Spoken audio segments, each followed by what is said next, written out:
देश में औद्योगिक विकास की भी हो और पर्यावरण में संतुलन भी बना रहे। आज का यह कार्यक्रम विकास और पर्यावरण संरक्षण की ओर एक महत्वपूर्ण कदम है।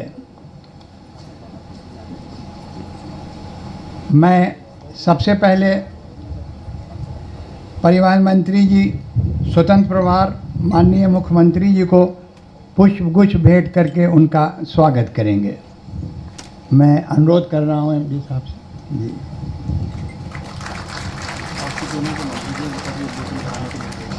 अच्छा, ठीक है। अब मैं अपने परिवहन राज्य मंत्री स्वतंत्र प्रभार श्री स्वतंत्र देव सिंह से अनुरोध करूंगा कि वो अपना स्वागत भाषण दें।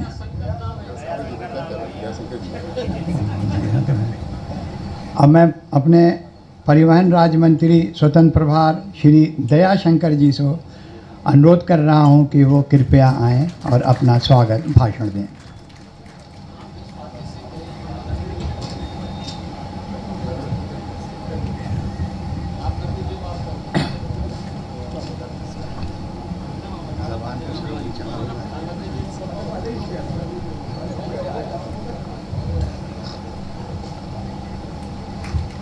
आज परिवहन निगम द्वारा 45 इलेक्ट्रिक बसों के फ्लैगशिप कार्यक्रम में हम सबके नेता उत्तर प्रदेश सरकार के मुख्यमंत्री आदरणीय योगी आदित्यनाथ जी, उत्तर प्रदेश सरकार के वित्त एवं संसदीय कार्य मंत्री आदरणीय सुरेश खन्ना जी, उत्तर प्रदेश औद्योगिक मंत्री आदरणीय नंदी जी, राज्य मंत्री आदरणीय जसवंत सैनी जी, औद्योगिक विकास के प्रमुख सचिव अपर मुख्य सचिव आदरणीय दीपक कुमार जी, आदरणीय अवनीश अवस्थी जी, परिवहन निगम के एमडी पीएन सिंह जी, अपर निदेशक विपिन जी, यहाँ उपस्थित औद्योगिक विकास विभाग और परिवहन विभाग के सभी अधिकारीगण, सबसे पहले तो मैं माननीय मुख्यमंत्री जी का इस कार्यक्रम में स्वागत और अभिनंदन करता हूं और उनके मार्गदर्शन में आज उत्तर प्रदेश में इलेक्ट्रिक बसों का संचालन, पहले केवल 15 शहरों में ही इलेक्ट्रिक बसें चलती थी, आज आपके मार्गदर्शन में 45 जनपदों में इलेक्ट्रिक बसों का संचालन किया जा रहा है।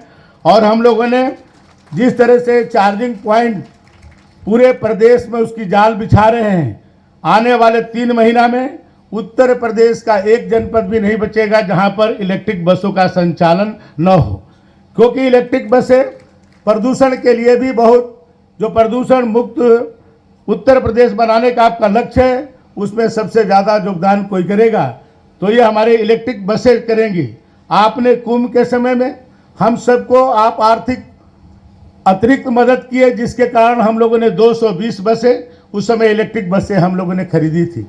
उसके बाद हम लोगों ने फिर से इलेक्ट्रिक बसों का टेंडर कराया है और 200 बसें भी इलेक्ट्रिक बसें और आने वाली है। और अभी पिछले कैबिनेट में ही आपने नगर विकास के माध्यम से 1800 इलेक्ट्रिक बसें देने का आपने सब्सिडी दिया है, जिसके कारण अब प्रदेश में हम लोग इलेक्ट्रिक बसों को ज़्यादा संचालित कर सकेंगे। और मुझे कहने में प्रसन्नता हो रही है कि इलेक्ट्रिक बसों को संचालन करना बहुत ही आसान है। एक बार पैसा बहुत ज़्यादा लगता है, लेकिन उसको केवल संचालन में 50,000 रुपया महीने खर्च आता है, लेकिन हमारे डीजल बसों में 6.5 लाख रुपया उसको प्रति माह खर्च उस पर आता है। न इसमें कोई लीकेज है, क्योंकि ये केवल बैटरी ही उस पर रहता है, न कोई मेंटेनेंस है।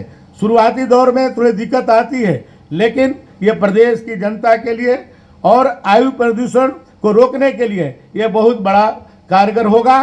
और आपने जिस क्रांति के साथ पहली बार आज जो है अशोक लीलैंड जैसी बड़ी कंपनी जो कभी केवल साउथ में और दूसरे प्रांतों में वो कार्य करती थी, आपने उत्तर प्रदेश में उसको ला करके एक इलेक्ट्रिक वाहनों में आपने एक क्रांति लाने का काम किया, जिसे 5,000 बसें वो जो है लखनऊ के अंदर निर्माण करेगी और बहुत कम समय में 16 महीने में उसको पूरा करके आज जो है इलेक्ट्रिक बसों का जो है सप्लाई कर रही है। टाटा कंपनी भी अब इलेक्ट्रिक बसें बना रही हैं, बड़ी से लेकर के छोटी बसें भी अब इलेक्ट्रिक बन रही है। आपके नेतृत्व में हम लोग मुख्यमंत्री ग्राम जोड़ो योजना भी प्रारंभ किए हैं। अब तक 1100 एप्लीकेशंस हम लोग के पास आई है कि जो गांवों को जोड़ने के लिए 12,200 गांव अभी बचे हैं जहां पर अभी बसें नहीं जाती थी, क्योंकि बड़ी बसें चलने में वहां पर दिक्कत आती थी। लेकिन आपकी अनुमति से अब हम लोग जो है छोटी बसें भी 7 मीटर 9 मीटर बसें भी अब संचालित कर रहे हैं। उत्तर प्रदेश के सभी गांवों को हम लोग सड़क मार्ग और अपने परिवहन निगम से जोड़ने का काम करेंगे। आपके सहयोग से आज जो है हमारे सभी बस अड्डे आज आधुनिक बन रहे हैं। कोई ऐसा हमारा बस अड्डा नहीं है जो अब आज आधुनिक न बन रहा हो। हमारी जो बसों की जो पूरे देश में यदि उसकी औसत आयु देखी जाए तो पूरे प्रदेश के सबसे यंग किसी के पास फ्लीट है तो उत्तर प्रदेश परिवहन निगम के पास है। हम लोग महाराष्ट्र को भी पीछे छोड़ चुके हैं और आपने जो सहयोग किया 8,500 से 16,000 के करीब हमारे पास बसें हो गई हैं। ये सब आपके मार्गदर्शन में आगे बढ़ रहा है। 23 बस अड्डे हवाई अड्डा की तरह बन रहे हैं हम लोग के, फिर 49 बसों को टेंडर हुआ है और हम लोग पूरे देश में अपने परिवहन व्यवस्था को सबसे उत्तम बनाने का काम करेंगे। आपके मार्गदर्शन में आप सबको बहुत बहुत धन्यवाद। जय हिंद, जय भारत। धन्यवाद माननीय परिवहन राज्य मंत्री जी। अब मैं राज्य मंत्री संसदीय कार्य तथा औद्योगिक विकास विभाग श्री जसवंत सिंह जी, नंदी जी पहले बोले, पहले राज्य मंत्री जी सोचा था मैंने, फिर अच्छा ठीक है। माननीय मुख्यमंत्री जी का आदेश है। सर्वप्रथम श्री नंद गोपाल गुप्ता नंदी जी, जो उत्तर प्रदेश के सबसे ऊर्जावान मंत्री हैं, औद्योगिक विकास, निर्यात प्रोत्साहन, NRI तथा निवेश प्रोत्साहन उत्तर प्रदेश इनके पास विभाग है। मैं इनसे अनुरोध कर रहा हूं कृपया वो आएँ और इस संबंध में अपना संबोधन दें। आइए सर।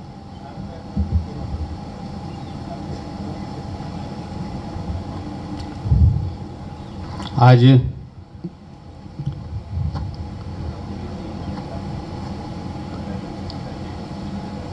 उत्तर प्रदेश की प्रगति के, उत्तर प्रदेश को हर क्षेत्र में लगातार ऊंचाइयों की ओर ले जाने वाले इस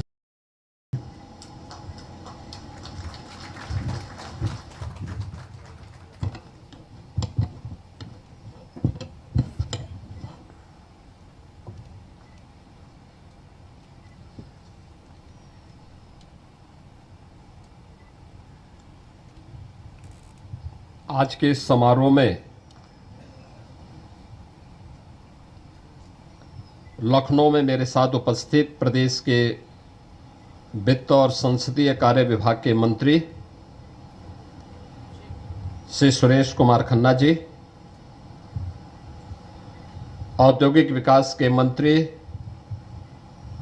श्री नंद गोपाल गुप्ता नंदी जी, परिवहन मंत्री श्री दयाशंकर सिंह जी, औद्योगिक विकास के राज्य मंत्री श्री जसवंत सैनी जी,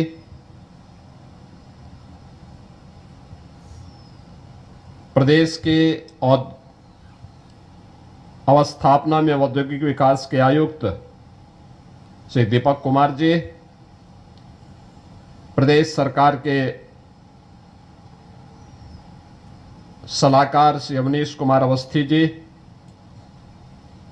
समारोह में उपस्थित परिवहन विभाग के सभी अधिकारीगण, औद्योगिक विकास के सभी अधिकारीगण, नोएडा, ग्रेटर नोएडा और यमुना अथॉरिटी से जुड़े हुए तीनों कार्यक्रमों में उपस्थित हमारे सभी माननीय जनप्रतिनिधिगण, तीनों अथॉरिटी के सीईओज और अन्य अधिकारीगण और उपस्थित बहनों और भाइयों, आज का दिन जनपद गौतम बुद्ध नगर जनपद की दृष्टि से अत्यंत महत्वपूर्ण दिन है।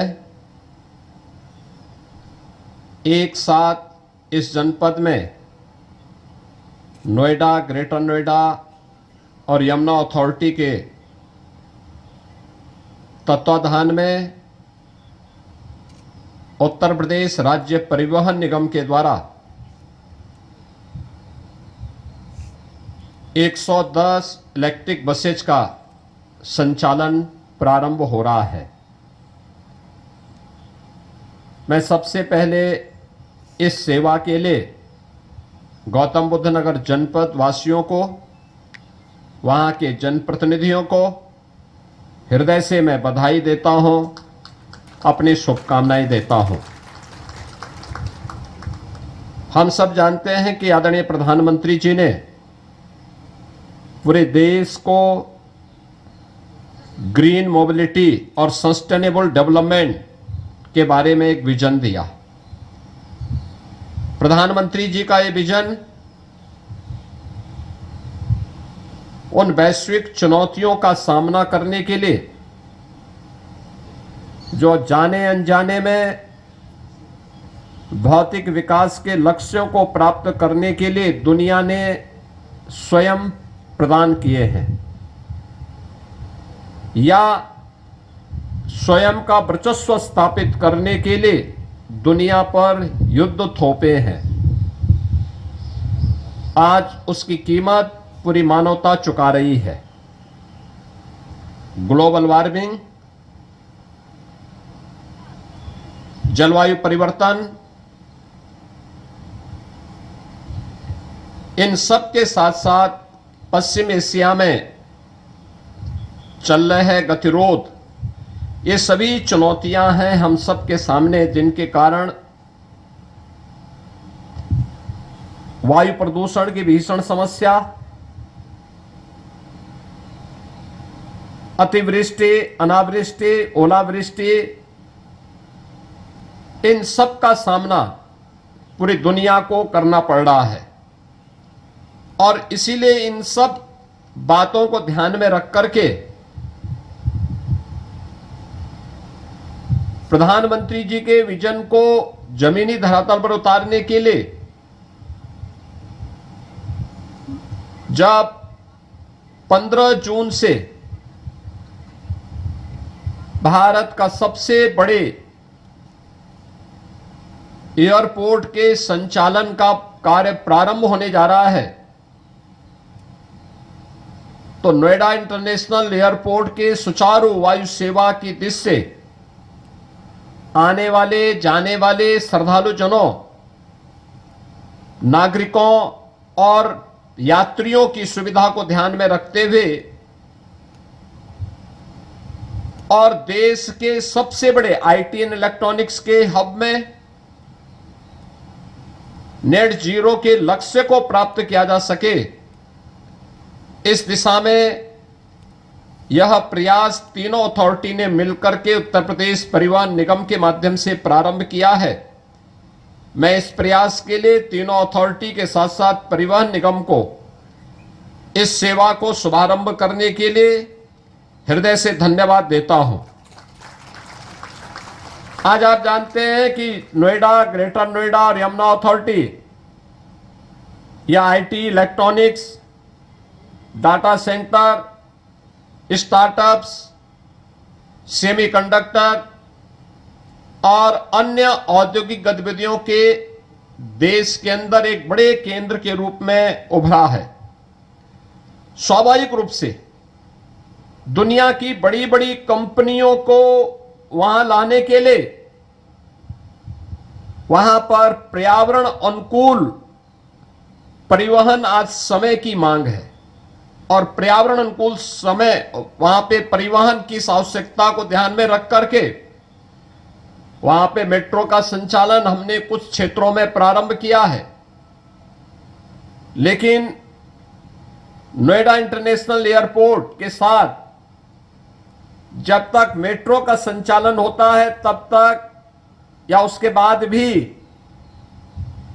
लास्ट माइल कनेक्टिविटी की दृष्टि से इलेक्ट्रिक बस का संचालन एक महत्वपूर्ण मील का पत्थर साबित होने जा रहा है और 110 बसेज का इलेक्ट्रिक बसेज का संचालन 15 जून तक ये इन तीनों अथॉरिटी के द्वारा प्रारंभ होगा और धीरे धीरे इसकी मांग के अनुरूप इसमें बढ़ोतरी करके 500 इलेक्ट्रिक बसेस का संचालन अकेले इन तीनों अथॉरिटी के माध्यम से गौतम बुद्ध नगर जनपद के अंदर करने के एक बड़े लक्ष्य को लेकर के हम आगे बढ़े हैं।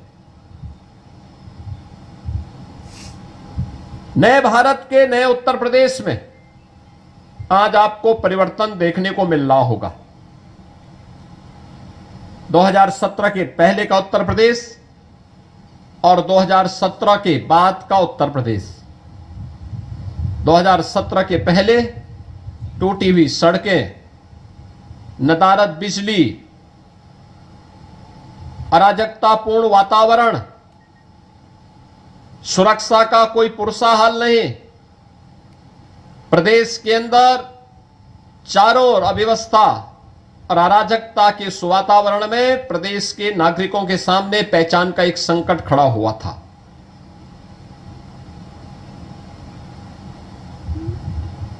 तब निवेश की बात उत्तर प्रदेश के लिए अपने आप में एक दिवा स्वप्न था। 2017 के बाद का Uttar Pradesh world class road connectivity के लिए, एयर कनेक्टिविटी के लिए जाना जाता है। आज आप देख रहे होंगे देश के अंदर सबसे अच्छा रोड नेटवर्क इस समय उत्तर प्रदेश के पास है। 4 लाख किलोमीटर का road network, state highway, highway, expressway, interstate connectivity Uttar Pradesh की देश के अंदर सबसे बेहतरीन कनेक्टिविटी में से एक जानी जा रही है। यह परिवर्तन 9 वर्ष के अंदर डबल इंजन की सरकार ने किया। आज यूपी जो अपनी बदहाल सड़कों के लिए 9 वर्ष पहले जाना जाता था, आज वह एक्सप्रेस वे के रूप में अपनी पहचान बनाया है। जो भी व्यक्ति गंगा एक्सप्रेस वे से चल रहा है, मेरठ से प्रयागराज के बीच गंगा एक्सप्रेसवे, हम लोगों ने 2019 के प्रयागराज कुंभ में इसकी घोषणा की थी, कैबिनेट ने इसकी घोषणा की थी। आज जो भी इस एक्सप्रेसवे से चलता है, एक बार उसको एहसास होता है कि क्या ये वही उत्तर प्रदेश है जिस उत्तर प्रदेश में पहले सड़क और गड्ढे का पता नहीं लगता था।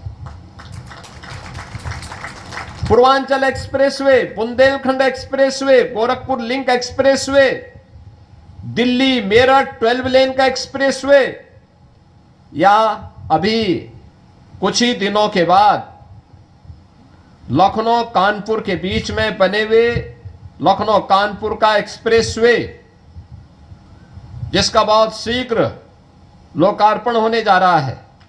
ये नए उत्तर प्रदेश की एक नई पहचान बने हैं। कोई सोचता था कि यूपी के अंदर एयर कनेक्टिविटी इतनी बेहतर हो पाएगी? प्रयागराज में मात्र 11 महीने के अंदर एयरपोर्ट बनकर के तैयार हुआ। जेवर देश का सबसे बड़ा एयरपोर्ट बनने जा रहा है। गंगा एक्सप्रेसवे देश के सबसे बड़े एक्सप्रेसवे में से जाना जा रहा है और 5 इंटरनेशनल एयरपोर्ट के साथ। अब सोचो ना, कभी त्रेता युग में भगवान श्री राम पुष्पक विमान से अयोध्या आए होंगे, लेकिन इसके बाद कभी अयोध्या वासियों को वायु सेवा प्राप्त नहीं हो पाई होगी। हजारों वर्षों तक अयोध्या उपेक्षित थी। आजादी के बाद भी लगातार अपमानित थी। आज अयोध्या में इंटरनेशनल एयरपोर्ट बन करके तैयार है और महर्षि वाल्मीकि को समर्पित एयरपोर्ट आज अयोध्या में संचालित हो रहा है। लखनऊ में इंटरनेशनल एयरपोर्ट, काशी में इंटरनेशनल एयरपोर्ट, कुशीनगर में इंटरनेशनल एयरपोर्ट और नोएडा जो जेवर में नोएडा इंटरनेशनल एयरपोर्ट है, ये अपने आप में न केवल पैसेंजर के लिए बल्कि कार्गो का भी एक बहुत बड़े हब के रूप में और एमआरओ के एक हब के रूप में अपने आप को स्थापित करने जा रहा है। यानी ये उत्तर प्रदेश के अंदर 7 सिटी आज के दिन पर यूपी के पास ऐसी हैं, 20 में से 7 सिटी, देश के अंदर 20 सिटी और उत्तर प्रदेश में उसमें 7 ऐसी हैं जिसमें पब्लिक ट्रांसपोर्ट की बेहतरीन सेवा मेट्रो का संचालन उत्तर प्रदेश के अंदर हो रहा है। यह आज की आवश्यकता है। उत्तर प्रदेश में 17 म्युनिसिपल कॉरपोरेशन में हम लोग आज के दिन पर 700 से अधिक इलेक्ट्रिक बसेज का संचालन कर रहे हैं। गौतम बुद्ध नगर जनपद इससे वंचित था और अब सरकार ने तय किया है कि वहां पर भी हम आज इस सुविधा को प्रारंभ करेंगे और 15 जून तक इस बेड़े को 110 तक पहुंचाएंगे। इसके बाद